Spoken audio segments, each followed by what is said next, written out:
So you're gonna have to forgive me. I'm not doing credits. I'm not doing editing. I actually almost didn't film today. So yeah, I was already starting to feel kind of crappy yesterday before karaoke, and I went to karaoke and got drunk, and that just kind of exacerbated whatever this summer cold, flu, allergies, I don't know, that I have. And that just, yeah, it made it worse. I woke up this morning kind of feeling like smashed ass.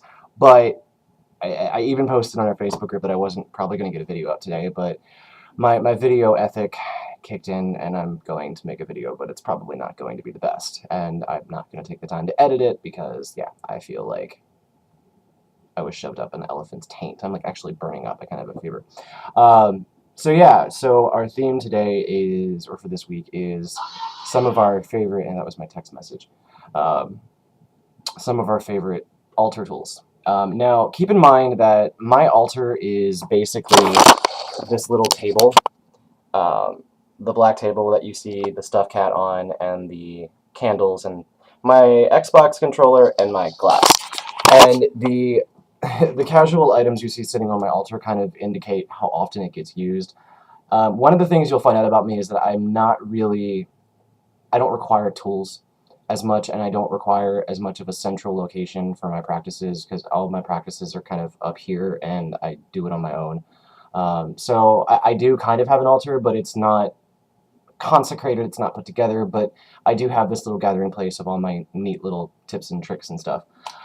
So to start with, what kind of pagan would I be if I did not have some kind of dagger?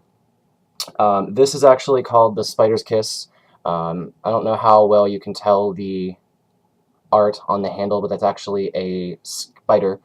Um, it is a curved blade. It's actually sharp, so I have to be careful. But this is, I guess you could loosely call it my athame or thami, whatever. The only time that I mainly use that is if I'm actually doing a circle and I want to close the circle. I use it for my bonding, I use it for closing the circle, and I use it for channeling. And next I have some of the most random crap. This is actually a skeleton key necklace, if I can try and hold it close enough so you can see it.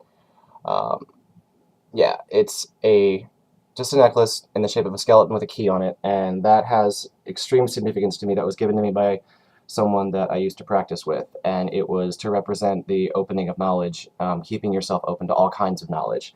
Thus, it's a skeleton key. It's also one of my older charms. I used to wear this religiously, but unfortunately, the clasp is busted, so it doesn't stay on my neck anymore.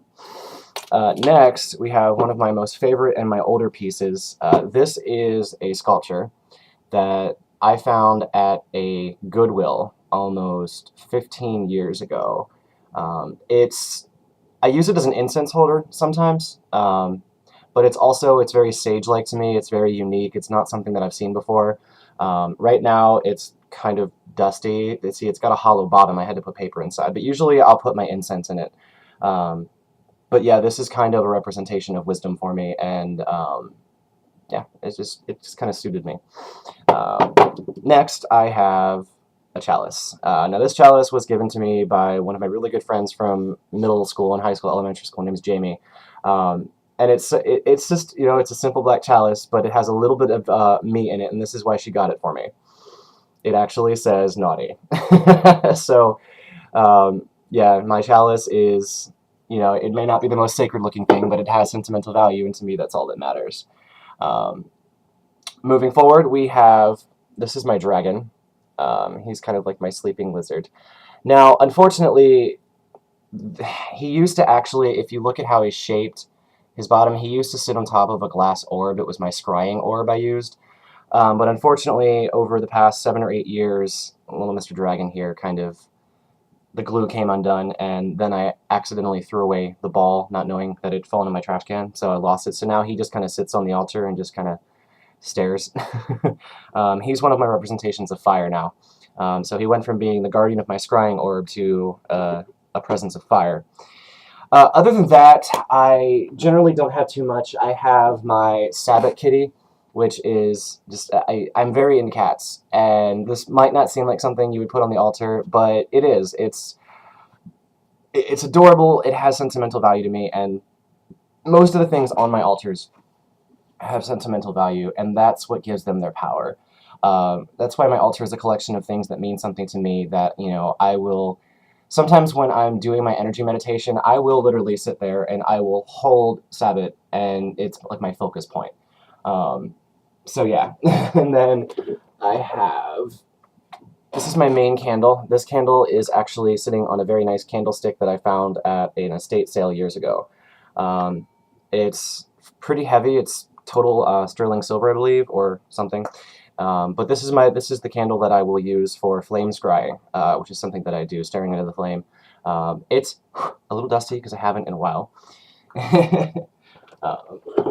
And that's pretty much everything on my altar. I also have a glass oil burning dish, but it's not really being used right now. And now that I've like torn apart my altar, I'll have to put it back. Other than that, yeah, that's pretty much my altar. I haven't actually had a consecrated altar in a long time. One of the things with me too is that my entire bedroom is my altar. It's my sacred space, my working space. Anytime I move to a new place, I establish wards. I secure my room. I make it a sanctuary for me. It's pretty much saturated with my energy.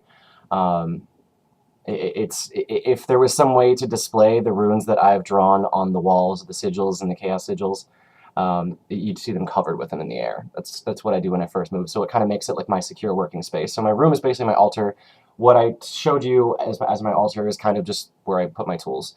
But for now, I'm going to leave it at that. I'm going to go try and make myself feel better again, and I will see you guys next week. All right, later.